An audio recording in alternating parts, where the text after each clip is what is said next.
deportivo para aspirar a medallas, es necesario que la nación se inicie desde los primeros años de nuestra existencia.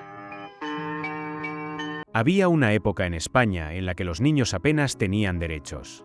Había reglas. Reglas que no se discutían, que venían de los mayores, de la iglesia, de la escuela, del barrio. Esas reglas se cumplían porque sí, porque nadie se atrevía a cuestionarlas. No hablamos de casos aislados. Hablamos de la norma, de lo que era completamente habitual en toda España. En el vídeo de hoy, hacemos un viaje al corazón de esa infancia dura, estricta y silenciosa que vivieron millones de niños españoles en los años 70.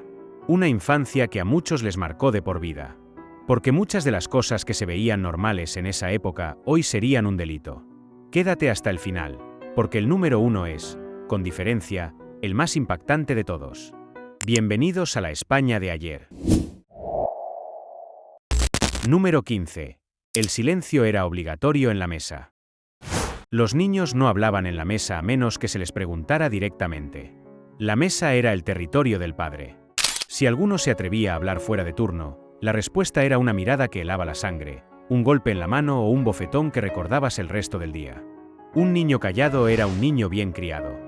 Un niño que opinaba era un maleducado que necesitaba que le bajaran los humos. Hoy, silenciar sistemáticamente a un niño y castigarlo físicamente por hablar constituiría maltrato reconocido por la ley. Entonces, se llamaba disciplina. Y los vecinos te felicitaban por tener hijos tan bien educados. Número 14. El maestro siempre tenía la razón.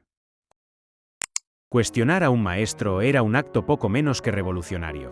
Si el maestro decía que tu hijo necesitaba un par de reglazos para espabilarse, los reglazos venían con el beneplácito del padre, que en casa añadía el suyo propio.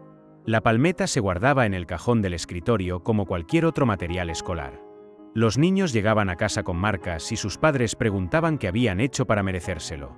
Hoy, cualquier agresión física de un docente es un delito tipificado en el Código Penal. En los 70, ese mismo maestro era un profesional respetado que simplemente hacía su trabajo. Número 13. Los niños trabajaban. Y nadie lo llamaba explotación. En la España rural de los 70, era perfectamente normal ver a niños de 8 o 10 años trabajando de verdad en el campo o en el negocio familiar. Durante la vendimia o la siega, faltaban al colegio durante semanas. El inspector miraba para otro lado porque él también había sido niño de pueblo. Número 12. Ir a la iglesia no era opcional. La religión católica no era una elección personal. Era una obligación social, familiar e institucional. Los niños iban a misa los domingos sin que nadie les preguntara. La asignatura de religión era obligatoria y puntuaba como cualquier otra.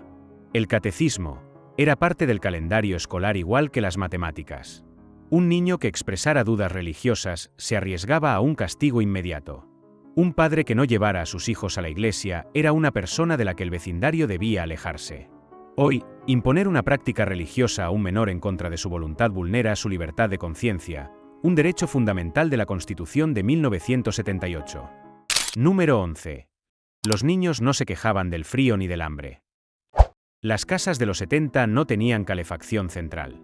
Se pasaba frío de verdad, un frío que calaba los huesos.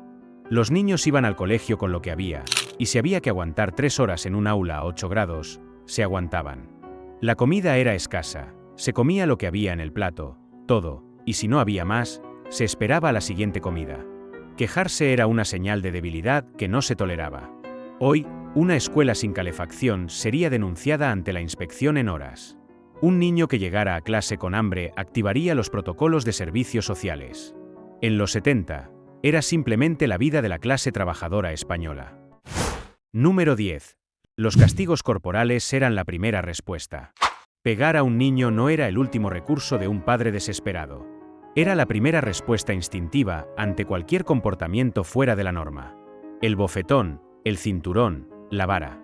Cada casa tenía sus instrumentos, y los niños los conocían perfectamente. Lo más perturbador no era el dolor físico, sino la normalización total. Los niños asumían que ese era el orden natural de las cosas. España no prohibió el castigo corporal en los colegios hasta 1985. En el ámbito familiar, la prohibición no llegó hasta 2007. En los 70, pegar a tus hijos no solo era legal, en muchos entornos, era directamente recomendado. Número 9. Las niñas aprendían a ser madres desde que podían sostener una muñeca. Las niñas no elegían sus juguetes ni su destino. Todo el entorno familiar y social las empujaba en una única dirección: ser buenas esposas y madres. Mientras los niños jugaban en la calle, ellas aprendían a coser, a cocinar, a limpiar y asumían responsabilidades domésticas reales como obligación, no como aprendizaje. ¿Para qué iba a estudiar una chica si iba a casarse? Ese pensamiento era la lógica dominante en millones de hogares. Hoy, asignar roles de género obligatorios a menores y limitar su acceso a la educación por razón de sexo constituiría discriminación reconocida legalmente. En los 70, se llamaba prepararlas para la vida. Número 8. Los secretos de familia no salían de casa. Lo que pasa en casa, se queda en casa. El alcoholismo del padre, las peleas nocturnas, el abuso, todo era tabú absoluto. Un niño que lo contara en el colegio se exponía a consecuencias graves cuando volviera a casa. Esta regla fue especialmente devastadora en los casos de abuso sexual, donde los niños no tenían a quien acudir ni sabían que podían hacerlo. Las consecuencias de esa cultura del silencio son visibles décadas después, en miles de testimonios sobre abusos que nunca fueron denunciados ni castigados. Hoy existe la obligación legal de comunicar cualquier sospecha de maltrato a un menor. Entonces, existía la obligación moral de callarse. Y así, en silencio, se perdieron generaciones enteras de infancias. Número 7. Los niños viajaban sin cinturón, sin silla y sin ninguna protección. Quien haya vivido esa infancia recordará los viajes en el SEAT 600 apretujados como sardinas, sin cinturón, sin silla de seguridad, a veces en la bandeja trasera entre el asiento y la luna del coche. Los niños iban de copiloto, de pie en el asiento trasero, en la cama de las furgonetas. Era el plan normal del domingo para ir al pueblo. El uso del cinturón no se hizo obligatorio en carretera hasta 1974, y su implantación fue lenta y desigual. La silla infantil homologada es una conquista mucho más reciente. Hoy, un niño sin silla es motivo de multa y retirada de puntos. En los 70, nadie le daba una segunda vuelta al asunto. Número 6. La calle era el patio de recreo y nadie vigilaba. Los niños de los 70 salían por la mañana y volvían cuando oscurecía. Sin teléfono, sin GPS, sin ninguna forma de localizarlos. Jugaban en solares en construcción, se bañaban en ríos sin socorrista, hacían carreras en bicicleta por carreteras con tráfico. Todo sin casco, sin rodilleras, sin ningún adulto supervisando. La mortalidad infantil por accidente era muy superior a la actual, y parte de esa diferencia se explica por las condiciones en que los niños pasaban su tiempo libre. Hoy, dejar a un niño de 6 años solo en la calle durante horas puede derivar en una denuncia por desamparo. En los 70, era absolutamente normal que los niños salieran solos con sus amigos y estuvieran el día fuera sin la supervisión de un padre o una madre. Número 5. El médico era para los casos graves. Al médico no se iba por cualquier cosa. Se iba cuando la fiebre no bajaba en días o cuando el hueso sobresalía de la piel. Las enfermedades se trataban en casa: paños de agua fría para la fiebre, aceite de oliva caliente para el oído, vaos de eucalipto para el catarro. El dolor de muelas podía durar semanas antes de que alguien decidiera que era suficientemente grave. Número 4. Los niños dormían poco y nadie se preocupaba por ello. Los horarios de los niños se adaptaban a los de los adultos. Si los padres cenaban a las 10, los niños cenaban a las 10. Si había una celebración que se prolongaba hasta la madrugada, los niños estaban ahí, dormitando en una silla, hasta que el evento terminaba. Nadie lo consideraba un problema. La privación crónica de sueño en la infancia tiene consecuencias graves y duraderas sobre el aprendizaje y la salud mental, algo que hoy la ciencia tiene perfectamente documentado. En los 70 ese conocimiento no existía en la conciencia popular. Se llamaba ser de familia trabajadora. Y punto. Número 3. La identidad del niño la decidían los adultos.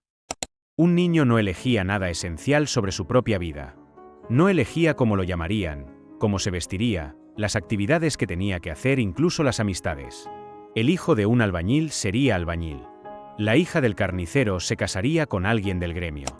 Un niño que manifestara cualquier forma de identidad diferente a la esperada no habría encontrado comprensión, sino castigo o silencio. El concepto de autonomía progresiva del menor, reconocido hoy en la legislación española e internacional, establece que los niños tienen derecho a participar en las decisiones que les afectan. En los años 70 ese concepto no existía. El niño era una propiedad familiar, no una persona con derechos propios. Y nadie lo veía como un problema. La humillación pública era habitual en las aulas. Maestros que sacaban a un alumno al frente para ridiculizarlo, que usaban el apodo cruel como identificación permanente.